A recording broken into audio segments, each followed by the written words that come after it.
evening, live from Riversport, Oklahoma City. It's the Oklahoma City Public School Coaches Show. Oh, yeah. Feel the energy in the room.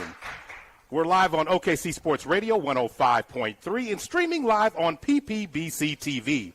Presented by Metro Tech Technology Center, TTCU Federal Credit Union, Dental Depot, Bedford Photography, Grinmore Sneaker Boutique, All About Now Photography, Sam's Club, SSM Health, Oklahoma City Community College, Super Prep, Just Burgers, and Perry Publishing and Broadcasting Company. Now, this continues to be an awesome show where you get behind the scenes and get insight from the coaches and the players and a true snapshot of what makes Oklahoma City Public Schools so great. Now, on a chilly night in December, we're going to go swimming with class in SAS, then hit the hardwood and heat things up when we talk boys hoops with the U.S. Grant Generals. Now, are you ready? It's time to go ahead and dive in and start the show.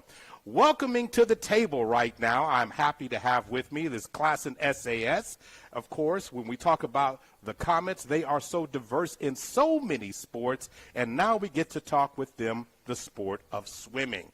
I'm honored to have at my table Coach Tiff, as she often likes to be called. Then I have student athletes, freshmen,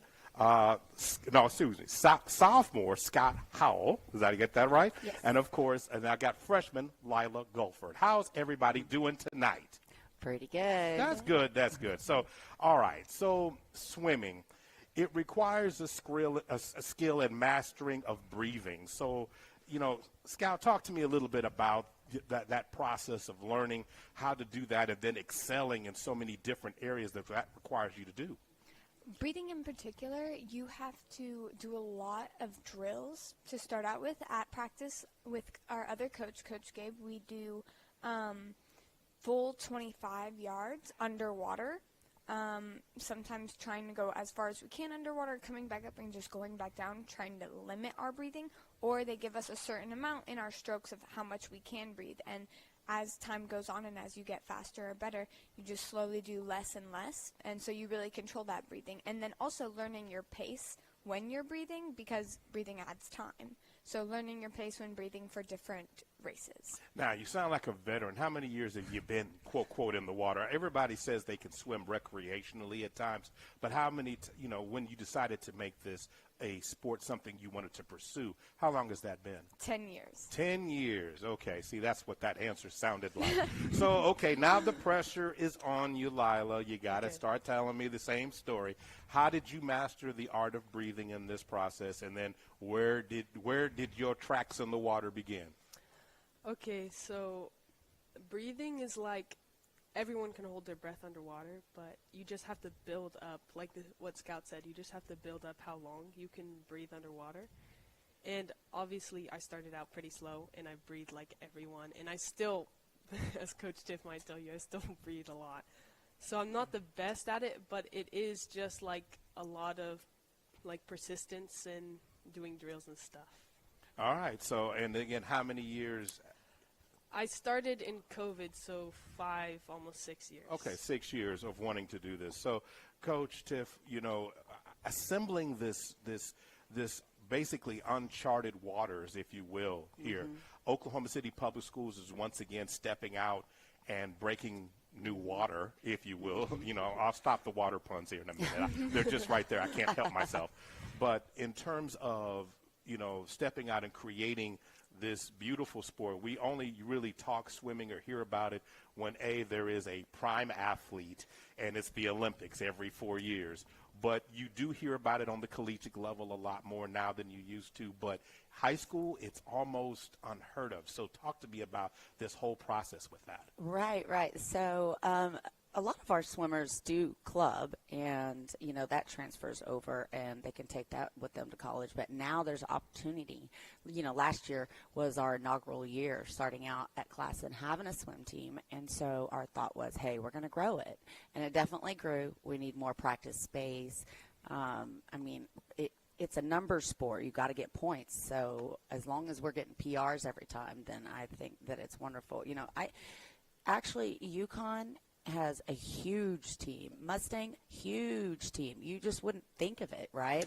It's kind of like underwater sport. No. Okay, I got it. Hey. I mean, it fits. But, it is becoming more popular for sure. No question about it. For those who don't understand, everybody understands the Olympic scoring method because generally they see the times, they see that. But how is it being done at the high school level? So you mentioned PRs. Can you break that down a little bit? Yeah, I can. So in order for the school to win a meet, we need a lot of top place finishes. Like these two, they had huge top place finishes, a first place and a fourth place. And so they got the most points. The guys at the bottom, they got like maybe 3 points. We got 14, and that's huge. So the more swimmers you have, since their events are limited, they can only do 2 individual and 2 team. The more swimmers you have, then the more your whole school has as a chance to win the meet. So since we're in our second year, our goal, which I'm sure it's every other school's goal too, is to have their swimmers just focus on yourself. Let's PR every time. Let's get better throughout the season. Now, interesting that you mentioned that. In comparing it, I'm going to compare it when you talk a lot of team sports to, let me just throw track out there. And the reason why I want to do that, you said each swimmer can only participate in 2 events. Is that something that, or is it 2? Is it 2? 2 and 2. 2 relays. Okay. And then 2 single events. Okay, so 4. Okay, that helps me out a little bit. The reason why is wanted to get an understanding so when people are listening, okay, you could only compete in this amount, because this is such a, it's not so much it's a new thing, it's just an exciting new frontier. And as we are saying, we're trying to get from under the water to above the water so people can understand how the swimmers swim. So I got to come back to the athletes. I know the season's been going on, so, Scout, let me come back to you. It's individual, it's team-based, got that. So how do you balance pushing yourself individually and then also, pushing the team? So a lot of times at practice, you have to understand your own times and your own technique. And when you're practicing, when you're in the water, you can't really be looking around at your teammates. So it's almost secluded when you're in the water. Even though you're in a big group, you are swimming by yourself.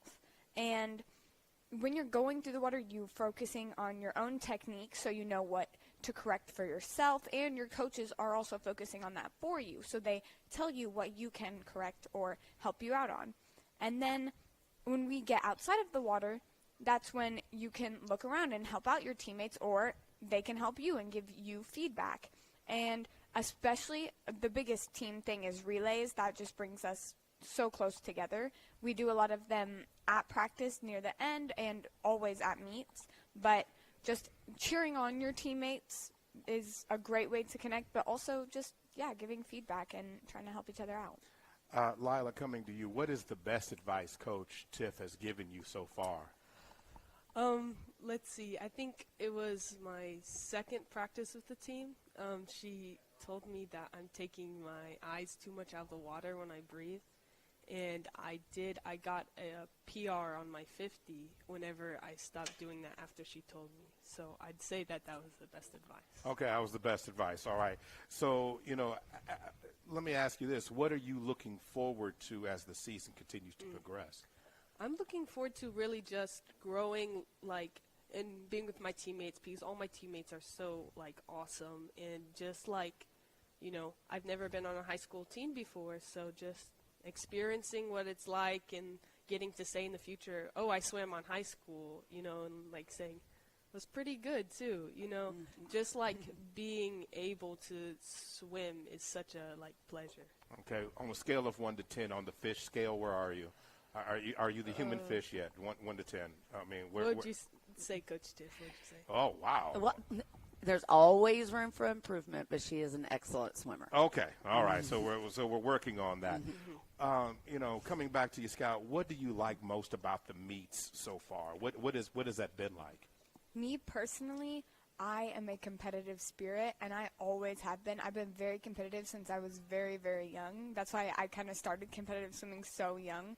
And so I just love the that feeling that you get behind the blocks when you're about to compete and putting your goggles on and you're trying to like get in the zone. You'll see a lot of Olympians do that when they go out. They have headphones on and their parka and their goggles and cap already on, and they are just focused up. That feeling, it's nervous, but it's also exciting and exhilarating because you're getting that energy up to go try to swim the best swim that you've ever swam every single time. Coach, you nod your head a lot about these answers because they're absolutely spectacular in terms of that. What has been you saw tremendous growth in the sport already, so what has this collection of athletes been like thus far this season, and what do you see that as a team they need to continue to progress to do? I think support of one another is huge. Maybe because it was our first year last year, the cheering at meets, I would have to say, all right, get over there. And now they just run over there. I don't know if you've ever been to a swim meet. It is loud. These kids can get hype. And it is just awesome just to see them all support one another, lift each other up. When they're in the pool and they're doing their turns, or they see all their teammates, and they're like, okay. And they're just such good friends, all of them. It's great. Inclusive, cheerful. I love it. Now, obviously, Lila, this is her first year with this team, but you were there, of course, Scout, last year for the first year with it. What has been the biggest change for you, or the biggest surprise from year one to year two, in terms of just the energy within the locker room and everybody getting together? Within the energy, I would just say it's a lot more lively because we have almost double the amount of people that we had last year. We had a really small team last year, and we did have a really good time. It's just we've all gotten so much more energy because there's more people to cheer for, and we were able to have a boys relay team this year, so that brought together our boys a little bit more, and we're able to have multiple girls relays, and so it's really exciting just having the sheer amount of people that we have. Either one of you can answer. Now, when you walk around, the halls at the school, you have your athlete. Hey, you play a sport? Yeah, okay. What you say swimming? What's the reaction now about that? I would say it's like kind of the same because swimming is so like unknown, especially in Oklahoma. It's so unknown that people. I bet Scout has experiences too. When you say you swim, they think like leisure swim because that's all they've ever done. Mm-hmm. But they don't know we're in there dying and coughing. Yeah, that's true. It helps, basketball, there's a court there. They don't see us practice. Yeah. We're down at the YMCA. Right. So they don't see the action unless they go to a meet. Yeah. They go to the meet. Go ahead. And last year especially, I would say to some of my friends or people that I knew that, I can't do this while I have a swim meet or something. And a lot of people I knew that I was a swimmer, but when I mentioned that it was for high school, their initial reaction was, we have a high school team? And I just had to go, yes, and you should join. And so trying to get all those people to join and just telling them how fun it is, then they're really like, oh, okay, I'll think about it. I have to ask this question because it's a lot of people make assumptions on this.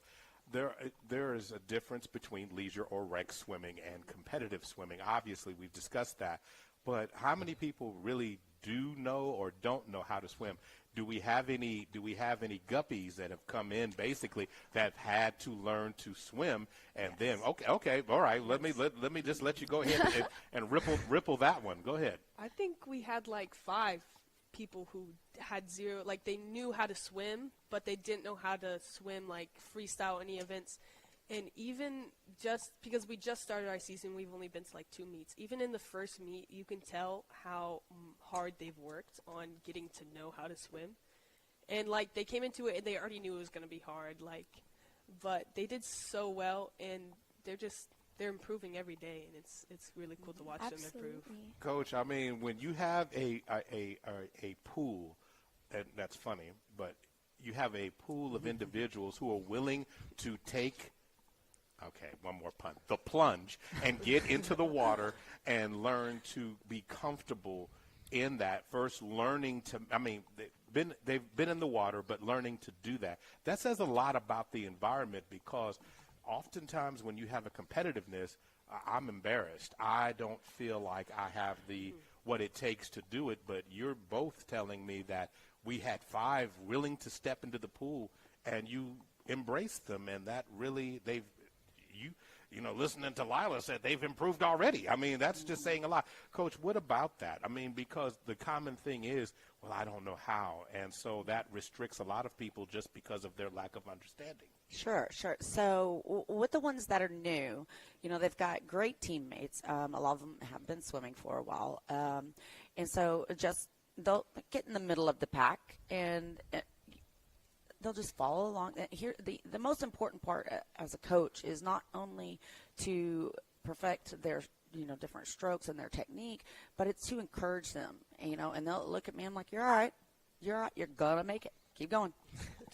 And then so they're building their own confidence within them, and that'll carry off through life with them, and that's awesome. But it's definitely shown they're getting more confident in the water, more confident in themselves, they're trusting more, and that's just the perfect formula for improvement.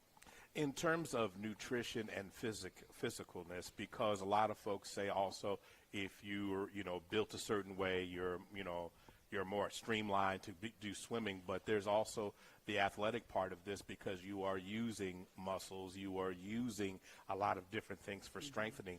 Talk a little bit about the development of the athlete, if you would. So when we had our first meeting, there are expectations that were mentioned to them, about their nutrition, especially like just during the season. I need you guys just to eat healthy, stay out of the middle of the grocery store.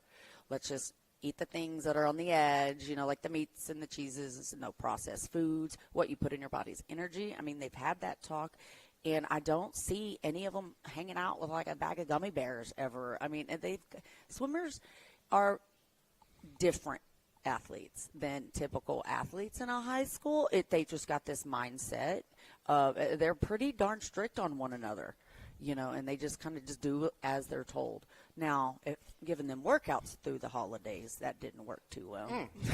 You don't say. You don't No. say. Okay. No. All right. What about the other natural fear? I want to talk to the athletes about this one. One of the other ones we have not talked about, we talked about the water, we've talked about the environment, we've talked about your knowledge of swimming, but what about the depth of the pool? A lot of folks believe, we're no longer in the 3 to 4 foot area that you find at the hotels. We're going. So how deep is the pool and how intimidating has that been that both of you had to conquer? I have been to many different pools around Oklahoma, and the depth definitely varies. At our only Olympic-sized one near Oklahoma City is in Edmond at Mitch Park, and I think it's like 15 feet deep. I think that's what it was. But then out in Jinx in Tulsa, that pool has to be at least 20. And for me personally, I don't think it's very intimidating. I actually think it's kind of fun because when we're at the wall sometimes and we're waiting or we just have like a moment, some of us like go all the way down and we touch the water and we go up and down, and it's kind of fun. Okay, that's one of those where I'll have to say you first if it's 20 feet. So talk to me a little bit about that from your viewpoint, Lila. Well, I think that the depth can be intimidating, but it like obviously not for us anymore because we've been swimming for so long, but for new swimmers. But what most swimmers don't know is that we're not, like our practices, we don't go all the way down to the bottom. We stay at the surface. They don't want us to go too deep or do anything really. And what you really have to be concerned about with the pool is how cold it is because it's always so cold in those pools. And there's we always have lifeguards on duty that we're not just swimming without anybody. So we always have lifeguards, so you're safe. Well, the object here is while we're talking about this, we also want to debunk some of the negative connotations that come with it, some of the fear that comes with it, and encourage other people to want to participate. I wanted to take one more water pun. But anyway, but want them to participate and be a part of it. So if you were talking to someone, Scout, about joining the swim team, you already said that. What's going to be your line to a student athlete, whether they attend class in SAS or it's someone who you keep seeing on the outside who keeps coming to your practices that want to join? What's something you would say to them? I would say that, yes, it can be hard and it can be rigorous, but that is one of the things that I love about it is that it is a sport, and that's one thing a lot of people have said to me. I've heard before a lot as a swimmer that swimming is not a sport, and that is just incorrect. Not only is it hard and rigorous, and you're getting so much out of it, not only physically, but it's a big mental sport, so you're learning how to use your mind differently in the sport. And then also, you're getting to be with your team, but still have that individuality. So not only is it all of that in one, but then it is so much fun. You get to do some fun drills when you're learning. You get to hang out with your teammates on the wall and get to do new sets. And really and it might sound a little silly, but getting to swing your arms around in those strokes can be really fun too, even though it's hard. All right, Lyle, did she miss anything? I would also say that everyone's not going on the same time. We have 2 to 3 different lanes, and normally we go on different sets of time based on your speed. So you're not going to be swimming super duper fast with the super duper fast people, but you'll be swimming a set that you can do, but it will be pushing you to improve you, but not pushing you to where you can't swim anymore. And I feel like sometimes if people look at like sets, they look at people's really good sets, and you're like, no, you have to start lower with higher times. And our coaches have been great about that. They've Really been really great at modifying it based on the person or based on the group of people on where you need to be pushed and how and what different levels those are at. That was a good answer. Oh, I'm sorry. Coach is sitting right there. Coach, you have 2 amazing athletes who really enjoy that, and probably one of the most group of athletes that we've had on the show that have a good understanding of what they're doing and enjoy it at an extreme high level. That says a lot about the program that you've established in the family that has always been so true at Class and SAS, because that is the environment they continue to cultivate. If you had some goals, what do you think this team could do? I know we're running out of time here. But No, that's okay. Yeah, the goals. The goal is it's just always improve your fortitude. Yes, like they said, it's really tough. It's challenging. It wouldn't be a sport if it weren't. And they're just a great group of kids. Growing the program, that's always the goal, but growing the students is the ultimate goal. Well, ladies and gentlemen, if you happen to want to aspire to try something different, if you find your athletic prowess is wanting to expand into a new horizon, look no further than swimming. And one of the perfect grounds to do that is at Class and SAS, where they're not afraid to take on the challenges and dive into something new and reach new depths to reach new heights. I would like to thank the student athletes, Lila and Scout, for joining me on today's show, and of course Coach Tiff, who is always the vet that's on the show. Thanks. But if you really want to do that, continue to do that. This is the Oklahoma City Public School Coaches Show. Oh, yeah, oh, yeah, oh, yeah. Right here at Riversport OKC, presented by Metro Tech Technology Centers, TTCU Federal Credit Union, Dental Depot, Bedford Photography, Grenmore Sneaker Boutique, All About Now Photography, Sam's Club, SSM Health, Oklahoma City Community College, Super Prep, Just Burgers, and Perry Publishing and Broadcasting Company. Up next, we're going to go to the hardwood, and we're not going to necessarily dive in. We're going to get out, and we're going to shoot from distance with U.S. Grant on the other side of this break.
Welcome back to the Oklahoma City Public School Coaches Show.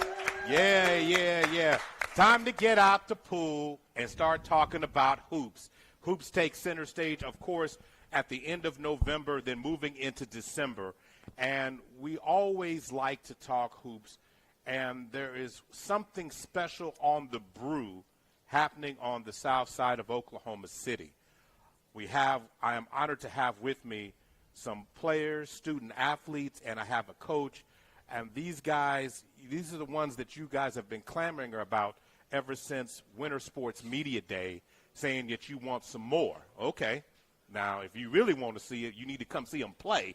But for now, we're going to dive in a little bit deeper on that. I'm honored to have with me from the U.S. Grant Generals, head coach Xavier Henry. I've got student athletes. I've got Marcus Champ Lee, who's a sophomore. Then I have sophomore Tice Murchison joining me at the table. Guys, how you doing tonight? Doing good. That's good. Coach, this is, you coming into this program, you had a vision, and now we've seen the athletes really start to buy into what you were talking about and get an understanding. What is it right now that makes being a general athlete, and I say that in terms of coming in and understanding what the program's all about and understanding the culture shift that's taking place? I think it's hard to explain putting it into words because most kids go to high school with a certain thought process of what it's going to be like.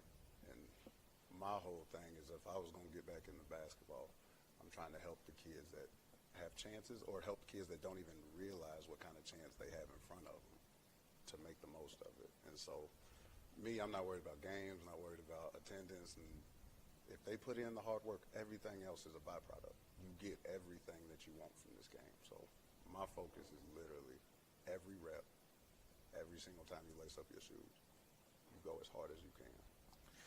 Guys, you've heard the coach talk, but it's about now the guys in the locker room and the players and the atmosphere. So, Marcus, take me through a couple of steps. What was the first practice like when everybody got together off season, and where do you think the team is at right now? Okay, so the first practice, our first practice together, it was like a lot of lifting and a lot of running. During the off season, we just ran a lot because we know our game, how our game plan, how our game style is going to be, a lot of running and jumping. So it was just a lot of running, and they just put us through a lot of adversity, and we just overcome it. Okay, and then that first practice when everybody got together, what was that mood like? When you get to the court, because again, you had to go through the process, the off-season program, then you got to the practice in the gym where everybody's coming together. What was that one like? It was good. We just was ready to be on the court, happy to be on the court. Okay, so you guys had to earn it. Ty's coming to you. Every step is earned, it looks like, at this program now. So everything from, if you put in the time, you come in and you've done the work. So what was it from your perspective when you looked across all this teammate and then started seeing the personalities start to evolve in the team? What's the practices like? Give me a little bit more insight. Is it competitive? What is the feeling like? It's a great feeling because you can't never slack because the person next to you, they're going to lift you up. They're going to work hard. Everybody works hard. It's a work environment. Work environment. So with that being said, how did that translate into game number one? What was the most impressive thing to you about game number one? The most impressive thing to me is how we ran, because that's really what we do. We were supposed to run, play fast, get the ball up the floor. Even on defense, is to just run, play fast, play smart, and talk to your teammates. All right. So did you automatically start seeing immediately the physicality, or not the physical, your team's health, your team's fitness that you guys put in the offseason? Did it come to effect in the first game? Yes, sir, it did. Okay. So when did you start noticing it from the opponent? I'll say after a timeout in the third quarter, you could tell, because we were still ready to play, and they was looking like they was tired, and they was ready to go home. All right. Marcus, coming back to you, what was the best part of the team, the game that you played? Don't want to, talk just negative about the team that you played, but what was the most impressive part about the U.S. Grant game? The most impressive part was that the first group, like, they came in and handled their business, and then, like, the other guys, they got in the game, and we seen, like, us making them better at practice, and they just came in with the same intensity, like, once we got off the court, they got on and handled business. Okay, so in other words, the ones and the twos were the same energy was played between the ones, the twos, and the threes, and it was quite clear everybody had an understanding. Yes, sir. In terms of your basketball experience, Marcus, from what you've been around and played with, how is that different from what you've seen before? Or is that just the way that your expectation has it now? Like before in my past, I played with teams that's like very like we run sets every play down the court, and playing with Coach X is just a lot of running and a lot of like in transition basketball. Okay, so defense to offense is something that you guys like to do. Coach, is that something when you looked at the locker room that you said, okay, I have this type of athlete that you wanted to focus on? Or was it you're saying, no, I want to develop a style, I want to develop a athlete and build them this way so that my parts are interchangeable and that my flow goes from 1 to 2 to 3 to 4. It doesn't necessarily have to be that. Am I walking down the area that you're talking about? You find in the right place because, of course, you wish you could single-handedly get every single guy and go strictly for their strengths, weaknesses, and put in that kind of work. But when you have 15, 20, 25 guys as a team, you have to make sure all those fundamentals are there, or else all this extra skill work and development, it won't take you anywhere because you can't play team defense. You can't be in gaps. You can't help. You can't box out. We get them to the basics of, I know you can go to a college right now and make a difference. Why?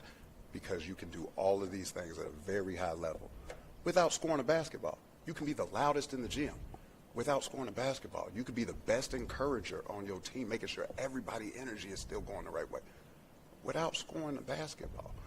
And then we have guys that can score the basketball where you go, fellas, we got something here if y'all hone in on it. If y'all really make this part of your game serious right now, that it don't fall off, we'll have plenty of time to work on skill for skill, thing for thing you want with a pro of this is what you want your game to look like. We can work towards that. We can build a plan and work towards that. But it doesn't matter if you have all of this flash if you ain't got no substance. A foundation, and it's interesting you say that.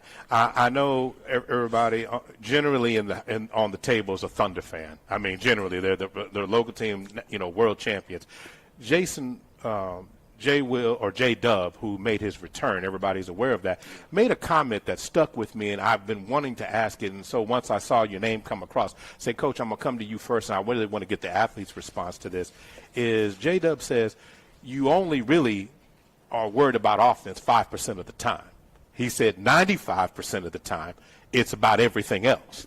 And I said, what a statement, because that's the part that everybody seems to miss. Because we always want to focus on the 5%.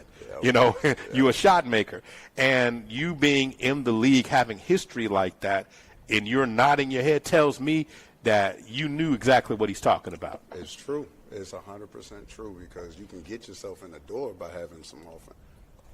You score 50 and give up 75. You tell me how many coaches want you. Even if you can score your 50, get your 50.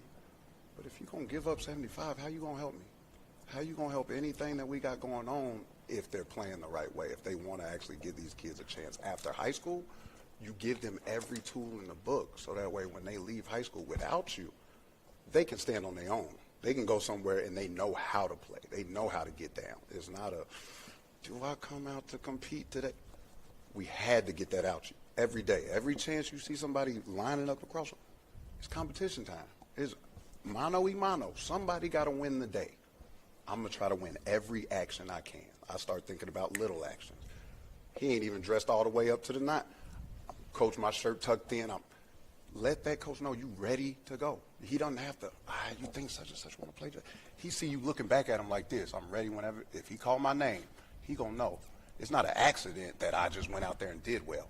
I was preparing to do well. Like I'm thinking about doing well because I have a goal at the end of this. Now, if your goal is real, you care about every single step that can get you closer to that dream. If it's really not that real, you let things slide all the time. Oh, do I want to get extra sleep or do I want to go hang out with my friends and do this? You start negotiating with yourself. But if you can always draw back to what's my real goal? Oh, that make it easy. I need some extra sleep. I'm not where I want to be yet. If they can just get the mindset, not to just go set, but to go get. Go get it too. You have to. You have to. Nobody else going to get it for you. I'm just a living testament. I can tell you it works. My parents put me through the same process. It works. Put my brother through the same. Professional athlete. As young as you can be, first round. They 2 for 2, and then our family has somewhere you're going, I got to get at to them. Because we can't use it in our family no more. All of us are older. We done did what we did. We got kids, but I got 2 younger girls. I can't give them real basketball yet. But I can give these guys who are 3 years away from being in school, 2 years away from being in school. Oh, there's things you have to know now that you have to start wrapping your head around now, or start preparing a backup plan for yourself for that dream. Because if you aren't willing to drop the ego and, hey, man, he must know something about it. I don't want to do this drill, but there has to be something. He don't just do nothing for nothing.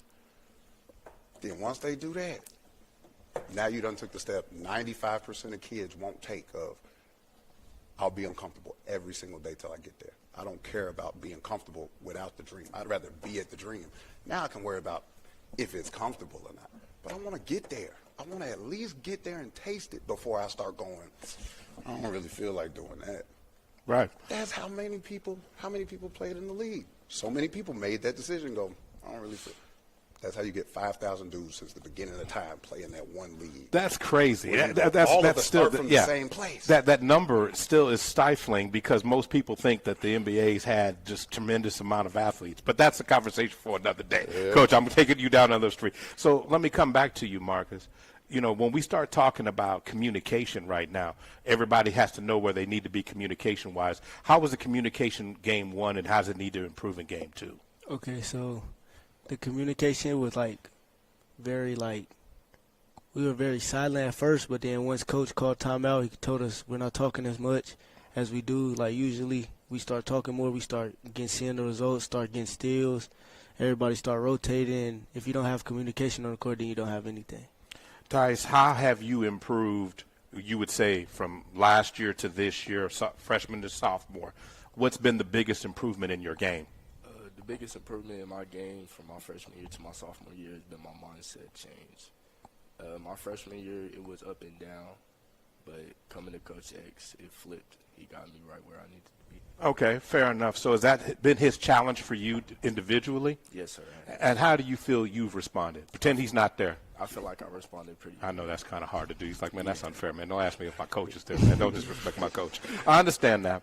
So when the pressure is starting to rise right now, you guys are still young into the season, so you haven't had the adversity just yet, but you're going to find it. How do you think, Marcus, the team will respond to that pressure right now?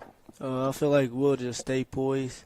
There's no need to, get all, into the adversity. If everybody just stay calm, just stay poised, I feel like we'll overcome it. Okay, with that being said, what do you need to do as a leader on this team? Because if the coach brought, and we're gonna get to my man Dennis in just a second here, but your coach chose you guys to represent. So when that adversity hits, what's going to be expected from you? To just keep my cool and stay poised. Like I was saying, if I lose my cool, then everybody else on the team will lose their cool. So just stand poised. That's not acceptable. You're gonna have to do it. You're gonna have to hold it down, Marcus. All right, Tice. What about you? In terms of that adversity moments, I mean, there are times where you guys, your coaches already talked a lot about the psychological elements of the game.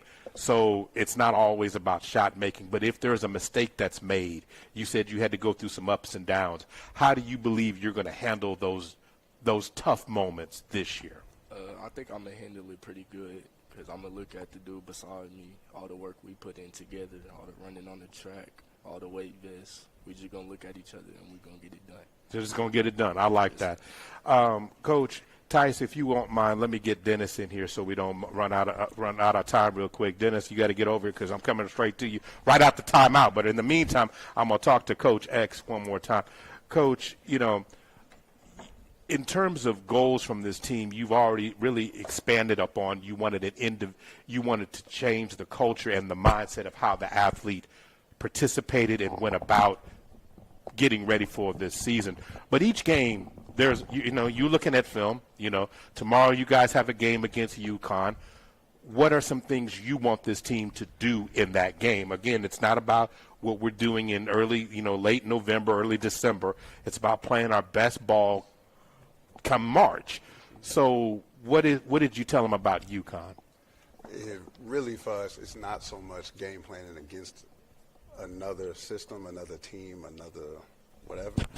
It's getting the best out of our guys, getting the most out of our guys. So if things that will carry on from our first game, we have to box out better, and we have to close down the paint better. We do those things, we'll be a whole different team. Now, there's some stuff on offense, and I don't want to divulge everything. Sure, no, and I don't want you to. Two things that would take us from a great team to, oh, this is a problem.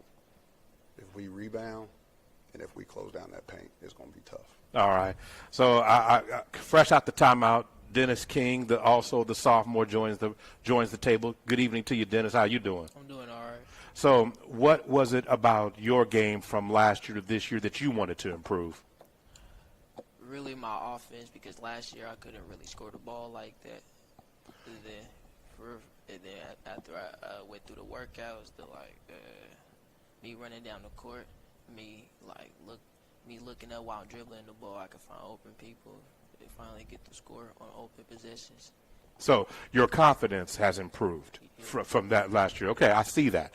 So from that, right now, what about your game? You talked about your shooting, but in terms of your role on the defensive side of the ball, how's your man-for-man defense if you're asked to cover? How's that part of your game working?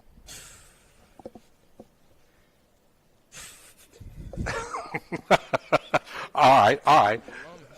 Okay, well, I'm fresh out the timeout, so I had to ask the question. So let's go on to something else. You asked the right one, didn't you? You asked the right one. So if what's something that you're looking for in your game tomorrow that you hope to do better than? That I hope to do better in? Sure. Let me see. Boxing out, getting rebounds, pushing transition, not slowing down. All right. Fair enough. Just had to ask you the questions. Now, in terms of the first game, what did you think the team did well in game one? How we did good. Defense. If defense is what it is, it's what it is. That's not a problem. So when we start getting ready for, the coach has already divulged what he'd like you guys to do, and please don't disclose that. But Mark is coming back. When we start talking about defense, transition, how's the free throws going? I have to ask that question because the difference between a regular team and a championship team is the ability to have free throws. When I call games, I have this line that says free throws are only free if you make them. If not, they cost you. That's my line. Yeah, that's a good one. I like that. So our free throws, a little iffy. We had in ACAC, we had a game versus Douglas, and we missed a lot of free throws that could have helped us towards that game. All right. So that's an area that definitely needs to be worked on. I just had to ask to see where the temperature in the room was on that particular question. All right. So let's go ahead and go into when we start getting into more district and more conference play on that. You guys are in a difficult, when we start talking about class in terms of how you guys have to play ball. So you may see some teams that you're going to be obviously better than. There's going to be some teams that you're going to have to step your game up. The way the coaches talk to you guys, Marcus, and address the locker room, how do you feel like the team right now is ready to handle those ebbs and flows in terms of that? Because the most important game ain't the one 2 weeks from now. It's the one tomorrow. So I already know this from your coach, and I haven't even asked him the question. There's only one game in the world tomorrow. I don't – So how does he tell you to address it? You guys know names. You guys have seen it. You guys know this. How do you handle that? Just handle it by going out and being a scrappier team, being a more disciplined team, being a more physical team. Like, you can't let them come out and jump on you. You got to jump on them first. Got to set the tone. Yes, sir. All right, so for coaches not concerned about who's in the stands and who's all those things, and I get that. But if somebody was to watch U.S. Grant play ball, what's the one thing they need to say about the team once they see? Don't have to, I'm not asking them to write no Facebook post, none of that social media, IG, TikTok, don't even put all that up there. But what would you want them to say or to know after watching you guys play? What's something that you would want them to know? That we have no fears and that we're going to run. Like, we're going to be the more faster team. Okay, that's what I'm talking about. Coach, in doing that, you've always had to have support of parents and usually in administration for being able to establish. When you're changing a culture identity, you need everybody's hands. Is there anyone that you, at this point, because the season's so young, it's kind of hard to answer this question, but there's been a lot of support for what you're building. Is there anyone that deserves to be recognized at this point? Man, everybody, tell you the truth, because I don't feel like anybody's bigger than any other person that's supporting us. Your parents brought you here. They just as much important as if we have to pick up a kid. As long as you want to be there, that's what we need, because sometimes parents have obligations. Sometimes administrators have obligations. But the ones that are here for them are here for them. If they're here for themselves and they swim into that same shore, we're going to help you swim here. We're going to make sure you get here. But you have to be here on your own volition. You got to want to be here and want to get better. Because if you don't, it becomes a hard game. Basketball becomes hard because you don't want to do things that you're just not used to. You have to get better. Finally, guys, I have to ask just a general question, and I know this will get all the athletes will smile when I ask that. The logo change, how y'all feel about the new look? I like it.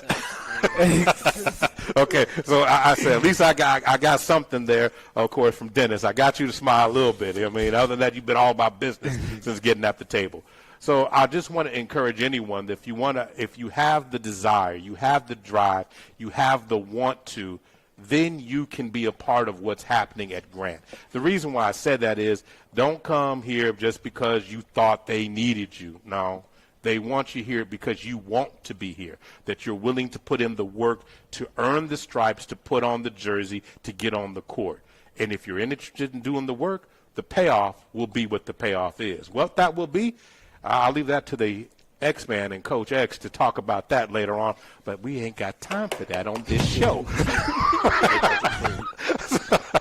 Because that will be, he could do a podcast on a question. I'm telling you, just the way he addresses stuff. But I want everybody to be excited about what Grant basketball is. I want everybody to be wanting to see and check in to see what they're building, because indeed it is something unique. It is something special, and it's an identity that these young men have dedicated and built. Their families, their work. You're going to see the fruits of that. You just got to sit back and watch it grow. This is the Oklahoma City Public School Coaches Show. Oh, yeah, oh, yeah, oh, yeah. Sponsored tonight, of course, by Metro Tech Technology Centers, TTCU Federal Credit Union Dental Depot, Bedford Photography, Grinmore Sneaker Boutique, All About Now Photography, Sam's Club, SSM Health, Oklahoma City Community College, Super Prep, Just Burgers, and Perry Publishing and Broadcasting Company. The next coaching show will take place on December 15th, and then later on this week on December the 4th, the John Marshall boys will be featured in action on PPBC TV as they will be hosting Northwest Classen. Don't worry, we got a Grant game coming up too. That'll be announced when we get the schedule out on that particular week. But for now, I want you to enjoy the rest of your Sports Monday. This has been the Oklahoma City Public School Coaches Show. I am Maurice Prince, and this is OKC Sports Radio 105.3. Good night. Injuries don't wait for business hours. Now you can be seen 24/7 for sports injuries. Whether you have a sprain or a broken bone, at the SSM Health Bone and Joint Injury Clinic at 13401 Northwestern. Oh, yeah. That's the sound of a good time. The sizzle, the flavor, the bite you've been waiting for. And you deserve it, because when it comes to burgers, why settle for ordinary? Big taste, big smiles, big moments. All stacked between two buns. And you can only get it at Just Burgers.